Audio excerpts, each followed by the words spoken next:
जी। आज हमने जो लेक्चर या टॉपिक डिस्कस करना है वो उस पिक्चर सबसे पहले आपके सामने है। इसको थोड़ा सा देख के मुझे बताइए कि ये पिक्चर क्या रिफ्लेक्ट करती है, या इस पिक्चर को देख के क्या माइंड में आता है। User graphical user interface touch screen. ठीक है, और कोई बंदा?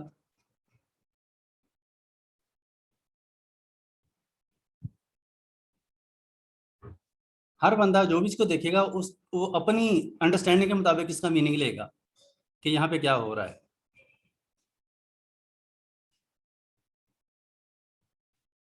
कोई और बंदा भी बताया कि इस पिक्चर से क्या रिफ्लेक्ट हो रहा है।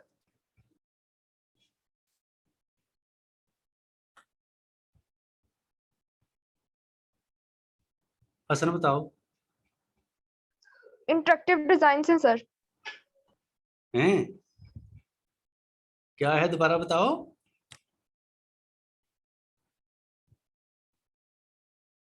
ये आयजा बोली है।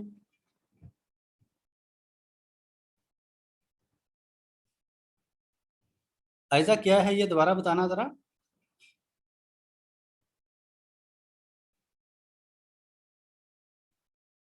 हाँ, ये क्या बात हुई।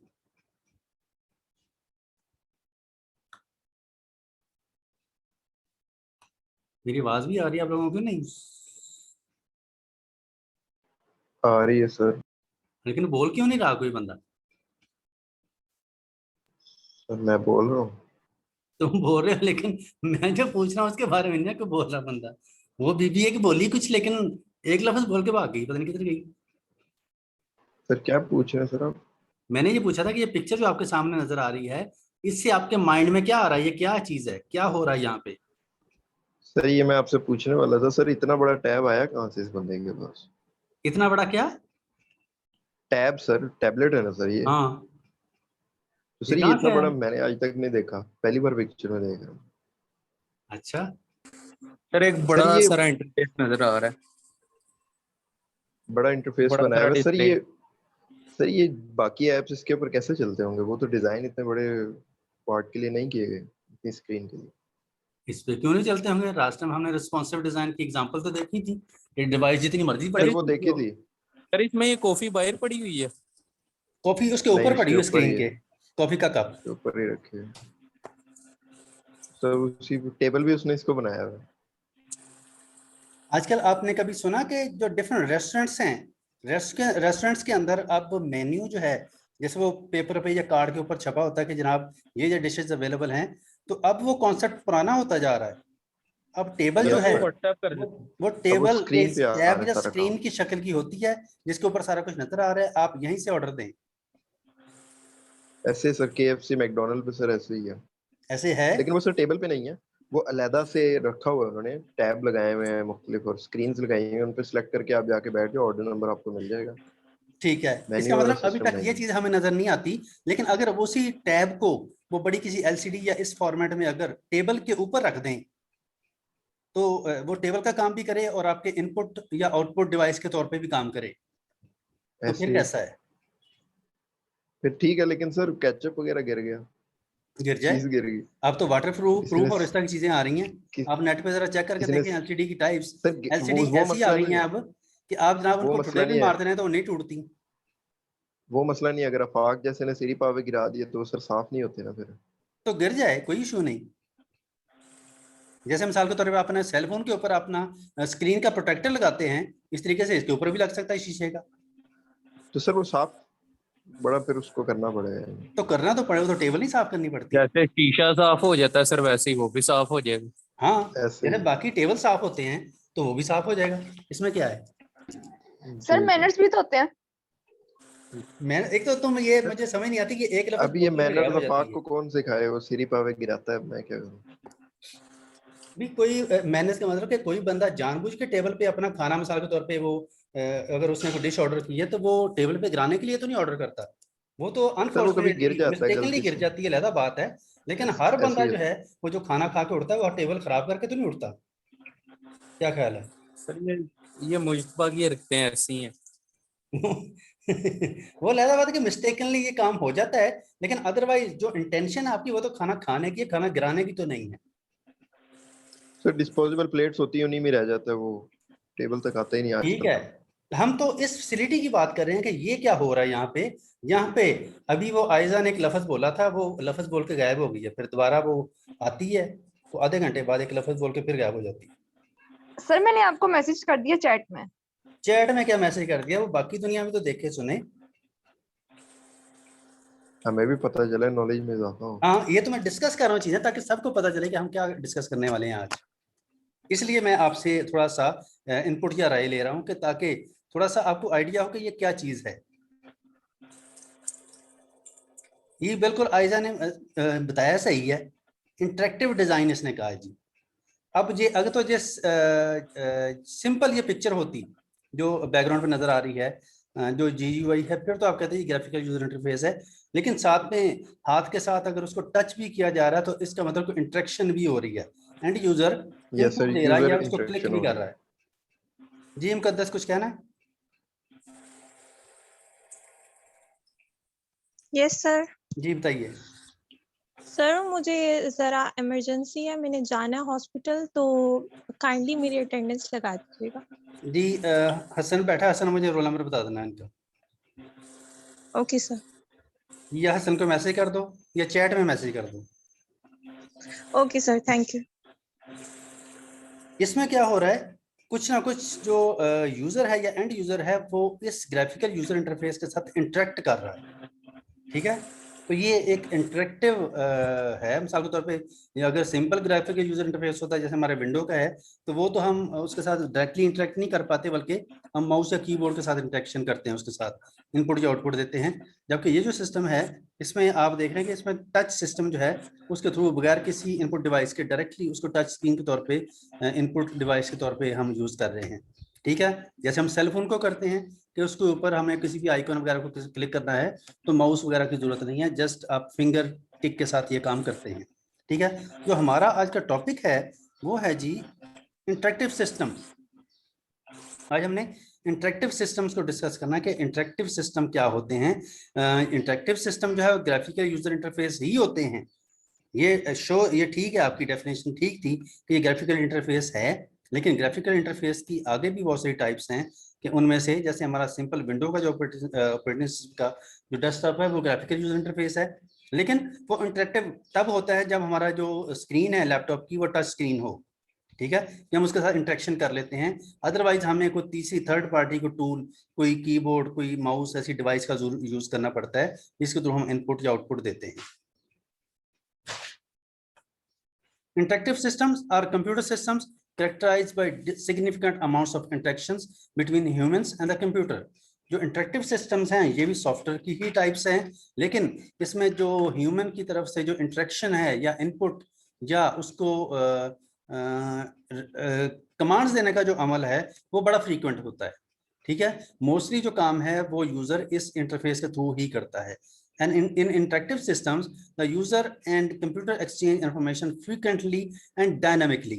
इसमें जल्दी जल्दी काम हो रहा होता है कि आप इनपुट देते जाते हैं, आउटपुट आई जा रही है, जिनके इनपुट आउटपुट का काम जो है वो बड़ा फ्रीक्वेंटली होता है। ठीक है, most users have grown up using Macintosh और विंडोज कंप्यूटर ऑपरेटिंग सिस्टम्स। बहुत सारी दुनिया जो है वो आपको पता है कि जो मैकिंटॉश मैक सिस्टम्स हैं या विंडोज के जो सिस्टम्स हैं उनको यूज कर रही है, क्योंकि इनके जो सिस्टम्स हैं, इनके जो फ्रंट एंड्स हैं या इनके जो ग्राफिकल यूजर इंटरफेसेस हैं वो बड़े ही इंटरेक्टिव होते हैं, बड़े ही या अट्रैक्टिव होते हैं, ये भी हम कह सकते हैं कि उसके ऊपर डिफरेंट कलर्स और जो ग्राफिक्स वगैरह हैं वो होती हैं, जिसकी वजह से यूजर को कंटिन्यूसली इंटरेक्ट करना पड़ता है अपनी कमांड को एग्जीक्यूट करने के लिए, जबकि कुछ अर्सा पहले तक ऐसा नहीं था। एडिटर्स, बहुत सारे एडिटर्स जहाँ पे आप एडिट करते हैं, चीज़ों को लिखते पढ़ते हैं, चेंज करते हैं, जैसे मिसाल के तौर पे वर्ड, पावर पॉइंट वगैरह है या कैड, इस तरह की जो एग्जांपल्स हैं डिफरेंट सॉफ्टवेयर्स की, कंप्यूटर एडेड डिज़ाइन जिसमें ग्राफिक्स वगैरह का काम होता है। तो ऐसे जो एप्लीकेशंस हैं वो इंटरेक्टिव सिस्टम्स की एग्जांपल्स हैं जहाँ पे यूज़र को मुसलसल उसके साथ इंटरेक्ट करना पड़ता है। जैसे मिसाल के तौर पे कोई ग्राफिक्स का काम है, एनिमेशन का काम है, तो उसमें ज़्यादातर काम जो है वो इनपुट का है। जो डिज़ाइनर है वो ज़्यादातर काम करता है कि इनपुट देता जाता है, चीज़ें डिज़ाइन कर रहा है, कलर दे रहा है, उसको रीशेप कर रहा है, चीज़ों को नए ऑब्जेक्ट्स ऐड कर रहा है, ऑब्जेक्ट्स को मॉडिफाई कर रहा है। तो हर वक्त वो कुछ ना कुछ काम करता रहता है।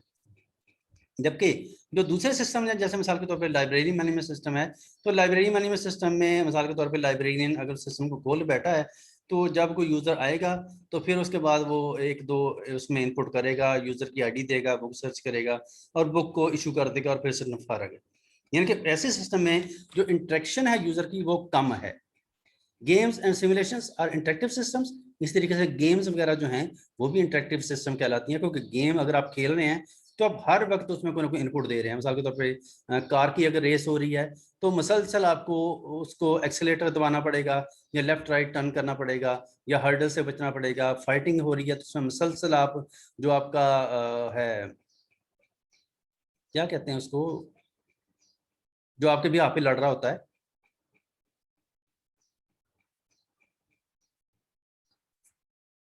टीममेट सर, हैं टीममेट, टीममेट या आपका प्लेयर,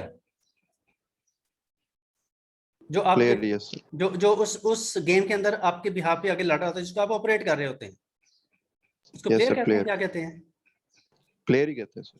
जी। उस प्लेयर को एक्टिव करने के लिए या उसको एग्जीक्यूट करने के लिए आपको मुसलसल इंटरेक्शन करनी पड़ती है उस सिस्टम के साथ, उस गेम के साथ। मुसलसल आप उसको, मिसाल के तौर पर अगर फाइटिंग की है तो आपको पता है मुसलसल आप उसके हाथ और पांव चला रहे होते हैं, या उसको मूव कर रहे होते हैं दाएं बाएं, या कभी वो छुप रहा है कभी उठ रहा है, जैसे पबजी के अंदर हो रहा है, तो या फायरिंग कर रहा है, तो उसके लिए मुसलसल आपको इंटरेक्शन करनी पड़ती है। तो इंटरेक्टिव सिस्टम जो है उनमें जो यूजर की, एंड यूजर की इंटरेक्शन है वो आम नॉर्मल रूटीन के जो सॉफ्टवेयर हैं उनकी निस्बत ज्यादा होती है। ये इसका एक सिंपल सा डिजाइन है कि इंटरेक्टिव सिस्टम जो है वो कैसे बनता है। सबसे पहले ये तो हमने 12 हम देख चुके हैं कि जो सॉफ्टवेयर बनाने का जो प्रोसेस है उसमें जो कॉमन सी चीजें हैं, 4-5 फेजेस जो हैं उसमें सबसे पहले आप चीज़ों को आइडेंटिफाई, रिक्वायरमेंट जो है वो लेते हैं, उसका डिज़ाइन वगैरह बनता है और फिर प्रोटोटाइप, कोडिंग, टेस्टिंग वगैरह होती, तो इस मरहले से वो सारा काम होता है। तो इसी तरीके से अगर इंटरेक्टिव डिज़ाइन भी बनाना है तो उसमें आपको क्या चीज़ें ध्यान में रखनी पड़ेगी। सबसे पहले आइडेंटिफाई नीड्स एंड रिक्वायरमेंट्स।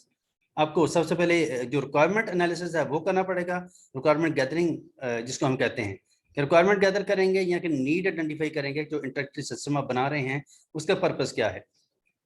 जैसे एक विंडो ऑपरेटिंग सिस्टम है तो इसका जितना भी ग्राफिकल यूजर इंटरफेस है तो उसको आप इंटरेक्टिव सिस्टम अगर कंसिडर करें, तो अगर इसी तरह आप एक ऐसा सिस्टम बनाए जो कि कैफे पे यूज होना है या रेस्टोरेंट के ऊपर यूज होना है, मिसाल के तौर पर पिज्जा का अगर पिज्जा शॉप है वहां पे आपने वो सिस्टम यूज करना है, तो वहां पे आपको पता है कि आप बहुत सारी ऑप्शन जैसे मिसाल के तौर पे विंडो के अंदर हैं वो उस सिस्टम के अंदर नहीं होंगी।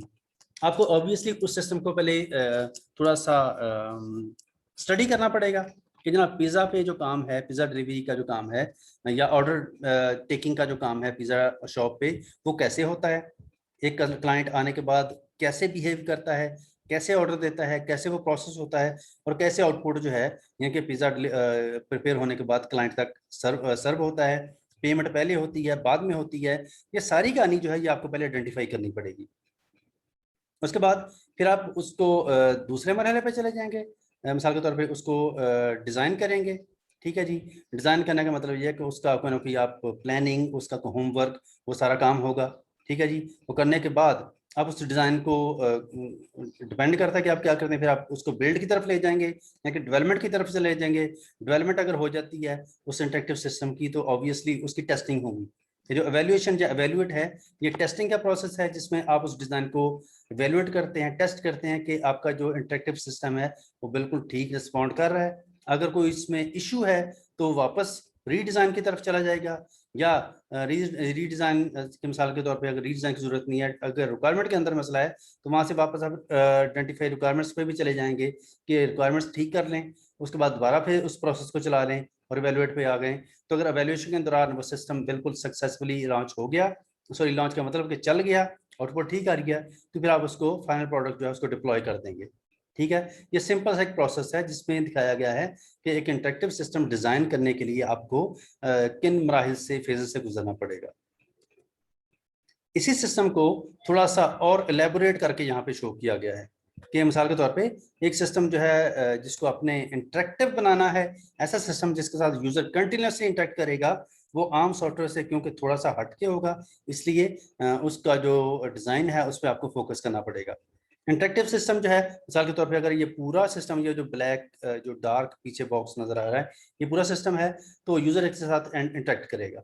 ठीक है जी, यूजर इंटरेक्ट करेगा, एंड यूजर यहाँ के इसको यूज करेगा, बल्कि जबकि जो डेवलपर्स हैं जैसे सॉफ्टवेयर इंजीनियर है, तो सॉफ्टवेयर इंजीनियर भी सिस्टम के अंदर इसका पूरा रोल है। ये तीन इसके स्टेक होल्डर हैं कि एक यूजर और सॉफ्टवेयर इंजीनियर, ये दोनों ही इस सिस्टम को मिलकर बनाएंगे और चलाएंगे। ठीक है, जो सॉफ्टवेयर इंजीनियर है वो उसका आर्किटेक्चर तैयार करेगा, या उसकी डेवलपमेंट करेगा, या उसका यूजर इंटरफेस जो है वो डिजाइन करेगा।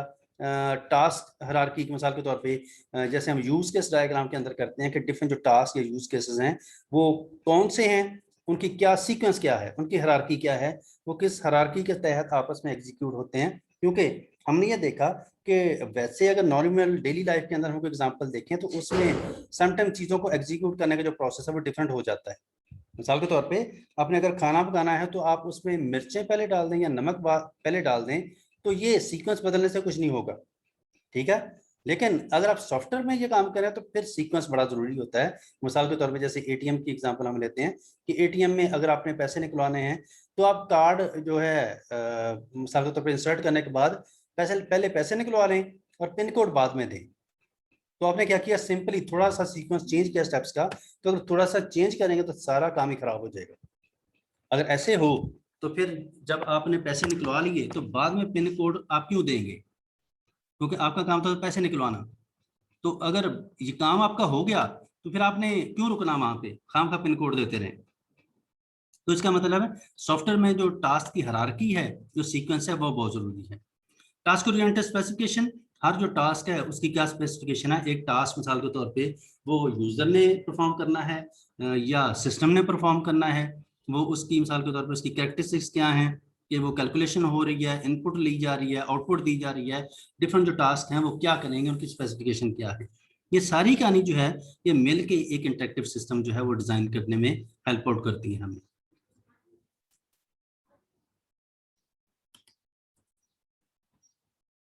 Interactive system in daily life के अंदर डिफरेंट जो इंटरेक्टिव सिस्टम्स हैं वो क्या हैं या कैसे होते हैं। यहाँ पे कुछ उस तरह की एग्जांपल दी गई हैं।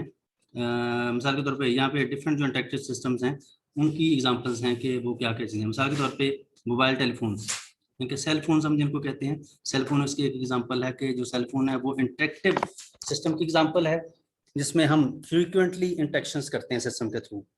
ठीक है जी, क्योंकि तमाम काम जो है वो इनपुट्स के लिए हमारे पास मौजूद है, लहदा से कीबोर्ड माउस मौजूद नहीं होता, तो हम क्या करते हैं कि सारी इंटरेक्शन उस फ्रंट एंड या उसका जो टच पैड है उसके थ्रू ही करते हैं।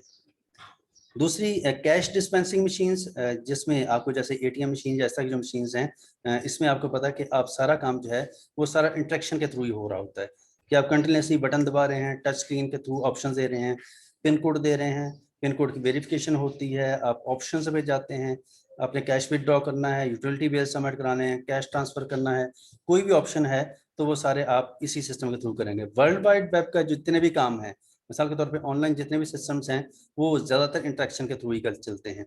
जैसे कार नेविगेशन सिस्टम है तो वो भी सारा जो कार की नेविगेशन है उसका ऑपरेट करने का जो काम है वो भी मसलसल इंटरेक्शन उसमें होती है, बेशक आप उसको सिमुलेटर के तौर पे ले लें। वीडियो रिकॉर्डिंग है, वीडियो रिकॉर्डिंग में भी आपको पता है कि एक सॉफ्टवेयर जो है उसमें आप मिसाल के तौर पे उसको कंटिन्यूसली उसको फोकस कर रहे होते हैं, उसको कोई इफेक्ट्स ऐड कर रहे होते हैं, ऐसे जितने भी काम हैं वो सारे के सारे जो हैं ये ऐसी एग्जांपल्स हैं यहाँ पे कुछ जो कि इंटरेक्टिव सिस्टम पे बेस करती हैं।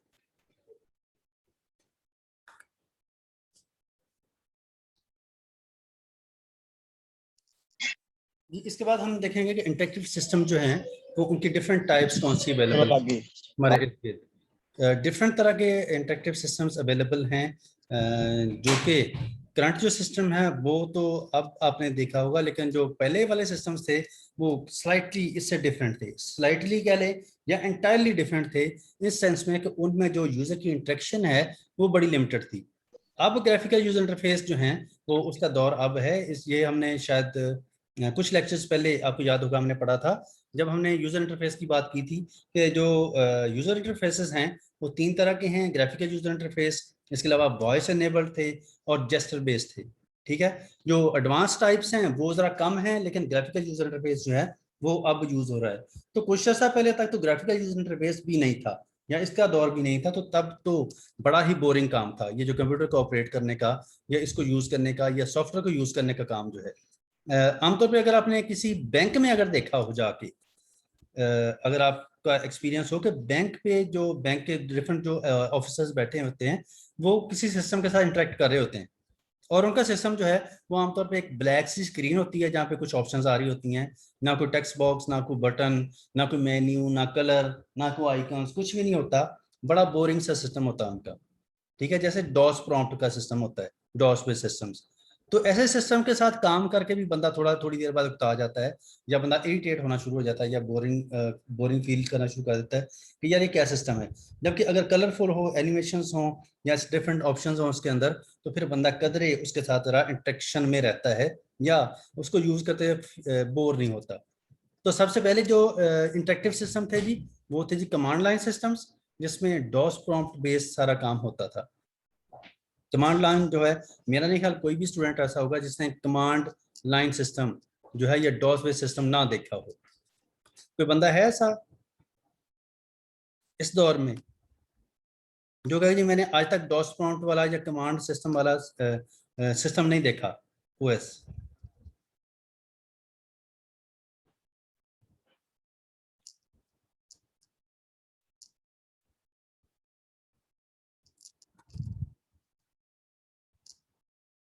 ये वाला सिस्टम यकीनन आप लोगों ने यूज किया होगा।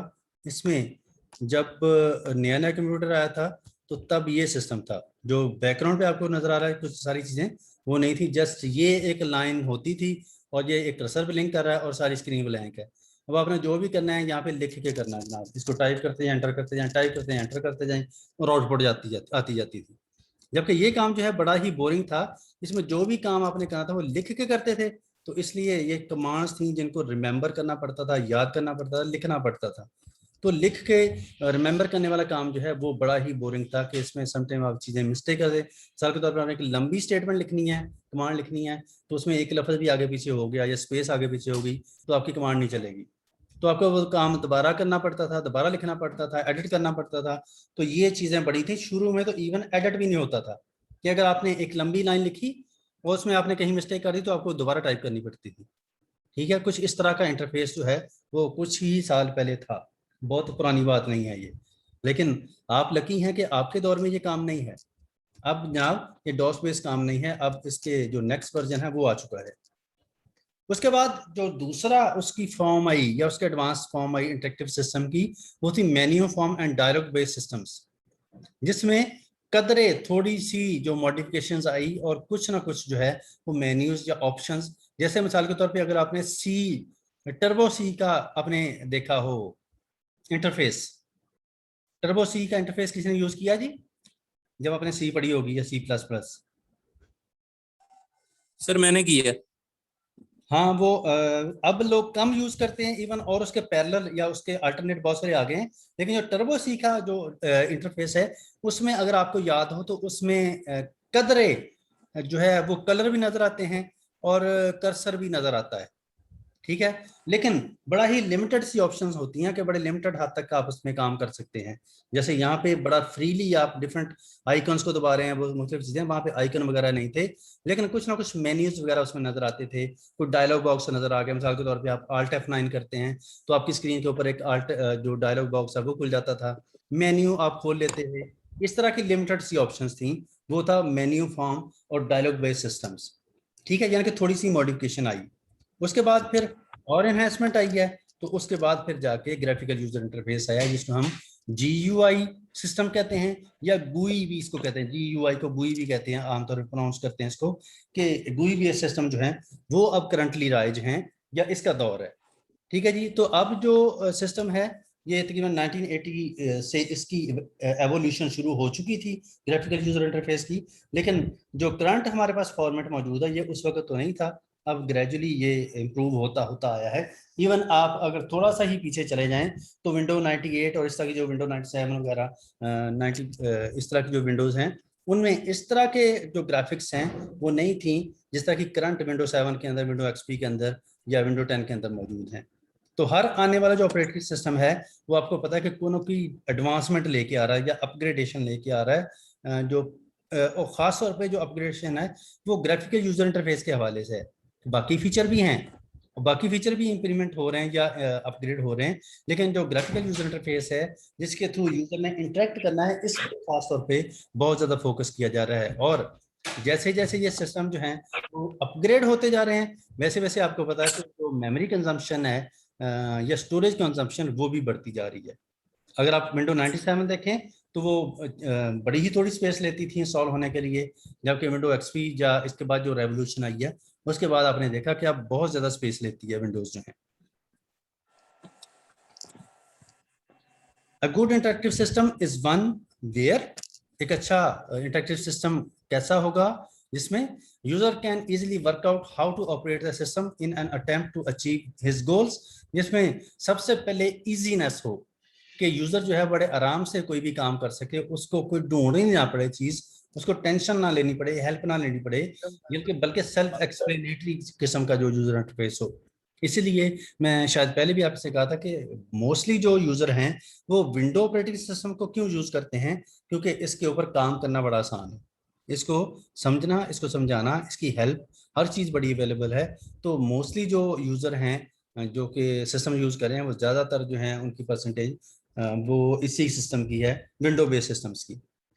User can easily evaluate the results of his action on the system, user को आसानी से पता भी चल सके जो बटन उसने दबाया था, जो कमांड उसने दी थी, जो लिंक उसने प्रेस किया था, उसके नतीजे में क्या हुआ, उसका जवाब आसानी से आ जाए और इजीली अवेलेबल हो।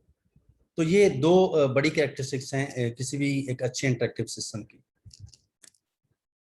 Following model is a useful way of understanding the nature of interaction, कि यूजर जो है वो किस तरह इंटरेक्ट करता है इस सिस्टम के साथ। इंटरेक्टिव सिस्टम में यूजर हैज अ गोल, सबसे पहले यूजर जो है वो उसको आइडिया होता है कि मैंने करना क्या है।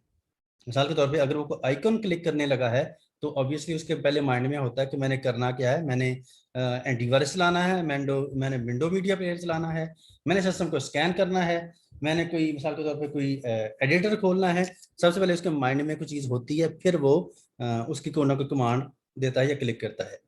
फिर user looks at system and attempts to work out how he would execute a series of tasks to achieve the goal।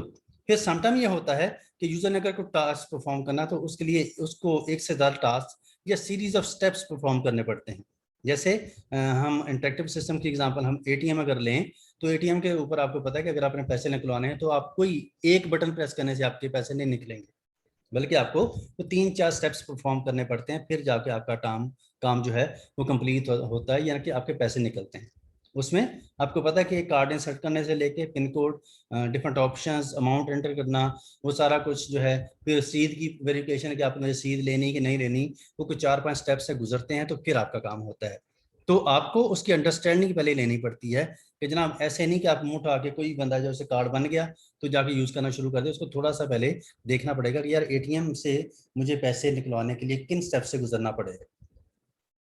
User carries out some actions, user जो है इनको काम करने के लिए डिफरेंट एक्शंस परफॉर्म करता है, providing input to the system by pressing buttons, touching a screen, speaking words etcetera, के डिफरेंट तरह से वो इनपुट आउटपुट जो है वो लेता और देता है, डिफरेंट सेशन से गुजरता है और तब जाकर उसका काम होता है। System responds to the actions and presents results to the user। System can use text, graphics, sound, speech, etc। जब भी सिस्टम उसको आउटपुट देने लगता है उसके बटन के नतीजे में या उसके लिंक के नतीजे में जो उसने क्लिक किया हुआ है, तो यूजर जो है सिस्टम जो है वो डिफरेंट फॉर्मेट्स के अंदर यूजर को इनपुट के तौर पे आउटपुट देता है। वो आउटपुट का तरीकाकार जो है वो टेक्स्ट के फॉर्मेट में हो सकता है, ग्राफिक्स की सूरत में हो सकता है, साउंड की सूरत में हो सकता है, या कुछ भी जो आप डिपेंड करते हो एनिमेशन की सूरत में भी हो सकता है।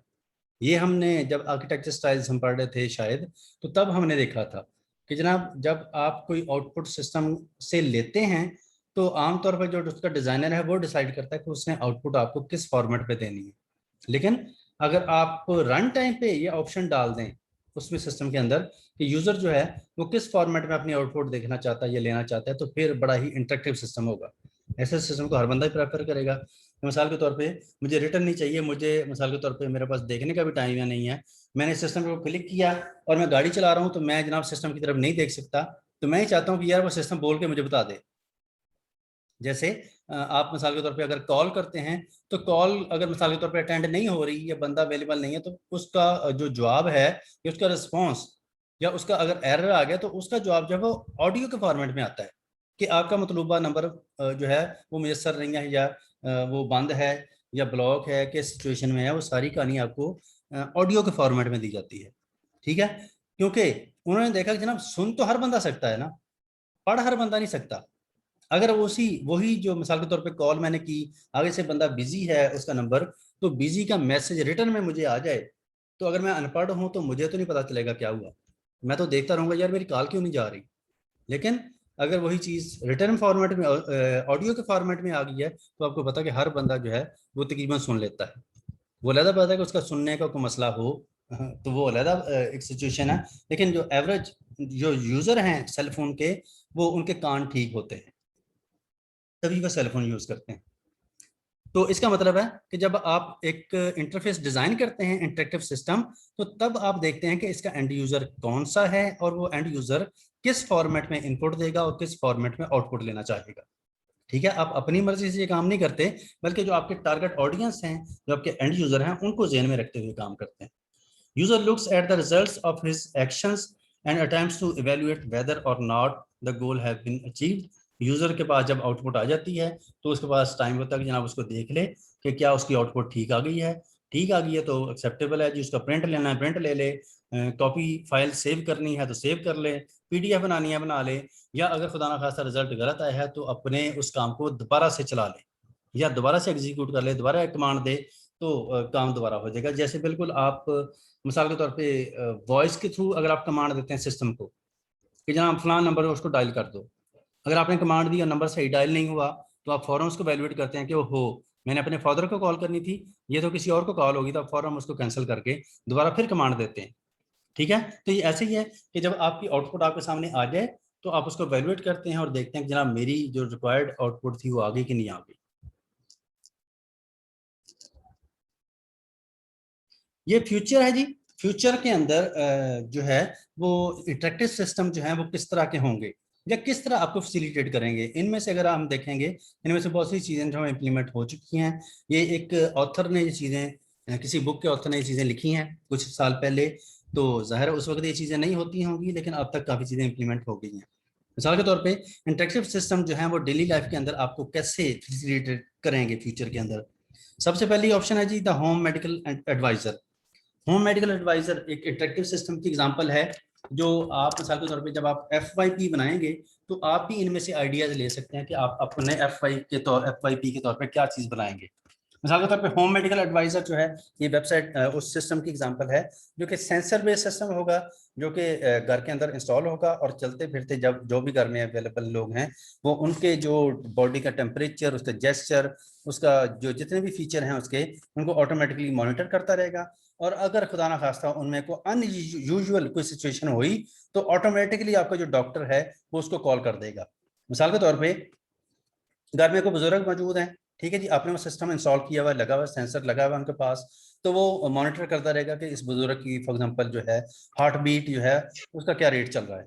जैसे ही खुदा ना खास्ता वो जो एक नॉर्मल रेट से ऊपर जाएगी हार्ट बीट का रेट, वो फौरन आपको कॉल कर देगा सिस्टम, या मैसेज कन्वर्ट कर देगा या नोटिफिकेशन दे देगा या डॉक्टर को कन्वे कर देगा मैसेज। तो आप अगर घर में नहीं हैं, जॉब पे हैं या कहीं दूर हैं, तो फौरन डॉक्टर जो है आपके घर पे पहुंच जाएगा।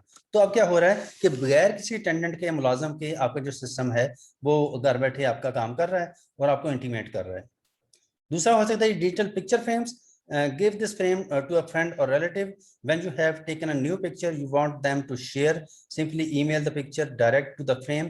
The frame will be connected to the net wirelessly. ये काम जो है अब तक हो चुका है।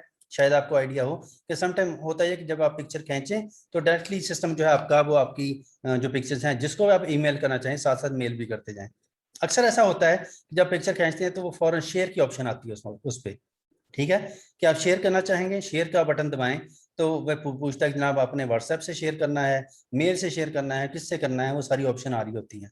लेकिन बाय डिफॉल्ट अगर आप सेट कर दें कि जैसे ही मैं पिक्चर खींचूं या मेरे फोन से कोई पिक्चर खींची जाए तो फलां ईमेल पे जाती जाए। जैसे मिसाल के तौर पर आप बैकअप लेना चाहें हो तो आप उस ईमेल पे अपना ही आईडी दे दें, ठीक है जी, जैसे पिक्चर खींचे तो फौरन उसकी एक कॉपी जो आपको मेल चली जाए। तो खुदा ना खास्ता अगर आपका डाटा लॉस हो जाए, आपका सेल फोन गुम जाए, तो आपका बैकअप जो है वहाँ पर मौजूद हो। लेकिन इसका अल्टरनेट जो है आपको पता है कि मौजूद है कि आप अगर अपने अपने जीमेल के अकाउंट के साथ सिंक किया हुआ अपने सिस्टम को, तो ऑटोमेटिकली आपका जो डाटा है वो गूगल के साथ उसके जो बैकअप के तौर पे जाता है। खुदा ना खास्ता आपका सेल फोन लॉस हो जाए तो कॉन्टेक्ट नंबर, हर चीज़ जो है वो दोबारा रिकवर हो जाती है। The weather and traffic display, at the moment when we want the time, we simply look at a clock. Soon, perhaps when we want to know the weather or traffic conditions, we will look at the similar device. जब हमने कोई मिसाल के तौर पे time देखना हो तो हम डिवाइस की तरफ देखते हैं, घड़ी की तरफ देखते हैं, सेल फोन पे देखते हैं। वेदर चेक करना हो तो हम जनाब उसकी तरफ भी देखते हैं। तो ऐसा हो सकता है जनाब लाइव, जैसे हमारे पास अब सेल फोन पे हो रहा है कि हमारे सेल फोन की स्क्रीन है, उसके ऊपर आपने वो जो ऐप है उसको आप डिस्प्ले कर दें, तो लाइव आपका जो वेदर है, जो आपका टाइम है, वो सारी चीज़ें उसके ऊपर डिस्प्ले हो रही होती हैं। इवन अगर आप चाहें तो जैसे वो स्पीकिंग क्लॉक होता है कि थोड़ी थोड़ी देर बाद आपको वो स्पीकिंग क्लॉक जो आपको बताता जाए जनाब टाइम ये हो गया, नमाज का टाइम हो गया, आपकी मीटिंग का टाइम हो गया, आपके खाने का टाइम हो गया। तो अब जो चीज़ें हैं वो जनाब ऑटोमेट होती जा रही हैं कि आपको वो उसका जो मिसाल के तौर पे बटन दबा के टाइम ना देखना पड़े सेल फोन का, बल्कि खुद ब खुद वो आपको इंटीमेट करता है कि जनाब आपकी जो डिमांड है वो पूरी हो रही है। Embedded systems within our clothes, हमारे कपड़ों के अंदर embedded systems. Consider the value of eyeglass appliances, many of us already wear eyeglasses, हमें से बहुत से लोग जो हैं वो ग्लासेस यानी कि चश्मे के इस्तेमाल करते हैं। Why not supplant them with more power, ऐसा नहीं हो सकता जनाब इसके साथ हम कुछ और भी ऐड कर दें ग्लास के साथ। Add a small electronic display to the glasses and we could have all sorts of valuable information. के मिसाल के तौर पे हमने ग्लासेस पहनी हुई हैं, तो ग्लासेस के थ्रू हम जस्ट देख रहे होते हैं चीज़ों को, ठीक है। और मिसाल के तौर पे अगर हमारे सामने कोई ऐसा ऑब्जेक्ट आ जाए जिसके बारे में हमें नहीं पता, तो हम ऑब्वियसली उसके बारे में नहीं जान पाएंगे। लेकिन ऐसी अगर ग्लासेस हों कि जिसके साथ एक छोटी सी डिवाइस उस ग्लास के थ्रू अटैच हो कि जो भी चीज़ आपको नजर आ रही है साथ साथ उसकी इंफॉर्मेशन भी डिस्प्ले होती जाए आपको उसी ग्लास के अंदर, उसी शीशे के अंदर, कि जनाब अब आपके सामने हाउस है, अब आपके सामने रोड है, अब आपके सामने कार है, तो आपको गाइड करती जाए वो चीज़, ठीक है। या ऐसे मिसाल के तौर पे मैप है कि आपको मिसाल के तौर पे आपने कहीं जाना है, तो आपको पता है कि आप गूगल मैप पे डायरेक्शन सेट करते हैं और उसके मुताबिक मूव करते जाते हैं। और अगर गाड़ी चला रहे हैं तो बार बार आपको फिर वो ज़रा देखना पड़ता है या सुनना पड़ता है जनाब आपने लेफ्ट टर्न करना है, आगे चौक आ रहा है, आगे जंप आ रहा है, क्या चीज़ आ रही है। तो यही चीज़ अगर आपने ग्लासेस पहनी हुई है तो ग्लासेस पे सारा कुछ डिस्प्ले होता जाए, ठीक है, जो उसकी हेल्प आती जाए, तो ये भी पॉसिबल है। इवन ये चीज़ें बहुत सारी मेरे ख्याल इम्प्लीमेंट हो गई हैं। तो फ्यूचर जो है वो इंटरेक्टिव सिस्टम का है कि अब जनाब आपने कंटिन्यूसली ऐसे सिस्टम के साथ आप इंटरेक्ट रहते हैं, सिस्टम के साथ यूज़ करते हैं जो कि इंटरेक्टिव हो, आप मसलसल उसको इनपुट देते जाते हैं, आउटपुट लेते जाते हैं। तो ऐसे सिस्टम जो हैं वो हमारे डेली लाइफ का हिस्सा जो है बन चुके हैं।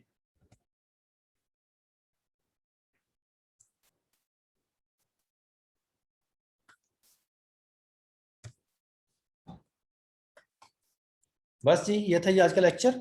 जस्ट मैं देख रहा था कि आगे स्लाइड क्यों नहीं हो रही है, हमारा लेक्चर खत्म हो गया। हमने आज ही इंटरेक्टिव सिस्टम के बारे में डिस्कशन की है कि इंटरेक्टिव सिस्टम जो है वो डेली लाइफ के अंदर क्या होते हैं। ऐसे सिस्टम्स जो कि सॉफ्टवेयर ही हैं, लेकिन इसमें जो थोड़ी सी इनपुट है या इंटरेक्शन है यूज़र की और सिस्टम की, वो ज़रा आम सॉफ्टवेयर से ज़्यादा होती है। इसमें मुसलसल इनपुट आउटपुट देनी पड़ती है, जैसे गेम्स वगैरह हैं जिसमें मुसलसल आप इनपुट देते जाते हैं और आपकी गेम जो है वो आपको रिस्पॉन्ड करती जाती है।